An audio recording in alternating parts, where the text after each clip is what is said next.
વડોદરા શહેરના ગાજરાવાડી વિસ્તારમાં પાણીગેટ પોલીસ દ્વારા જુગારધામ પર સફળ દરોડો પાડવામાં આવ્યો છે. પોલીસે સ્થળ પરથી કુલ 15 જુગારીઓને ઝડપી પાડ્યા છે અને જુગારનો ગણનાપાત્ર કેસ નોંધ્યો છે.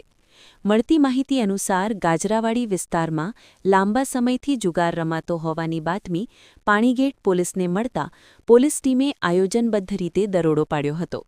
દરોડા દરમિયાન સ્થળ પરથી જુગાર રમતા 15 આરોપીઓને ઝડપી પાડવામાં આવ્યા હતા.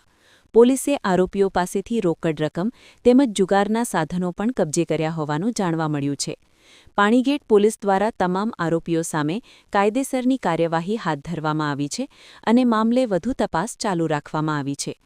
પકડાયેલા આરોપીઓના નામ નીચે મુજબ છે: ત્રિભુવન લાલચંદ્ર સરોજ, વિનોદ મખનલાલ સરોજ, રોહિત રામરાજ બિંદ, વિરેન્દુ લહુટી, વિનોદ સૂર્યભાન બિંદ, શિવમ દિનેશ સરોજ, શિવરાજ ધર્મરાજ બિંદ, અમર બહાદુર અમરેશ બિંદ, સંતોષકુમાર શિવરામ બિંદ, નિલેશ અભયરાજ ગુપ્તા, સૂરજ કિશુનચંદ્ર સરોજ, વિશાલ જનાર્દન સરોજ, વિજય શિવકુમાર સરોજ, અજયભાઈ માણિકચંદ સરોજ, રાહુલ રાજેન્દ્ર પ્રસાદ બિંદ. પાણીગેટ પોલીસની આ કામગીરીને લઈને સ્થાનિક વિસ્તારમાં ચર્ચા જાગી છે અને પોલીસ દ્વારા આવા ગેરકાયદેસર જુગારધામો સામે કડક કાર્યવાહી ચાલુ રાખવામાં આવશે તેવી માહિતી પણ સામે આવી રહી છે.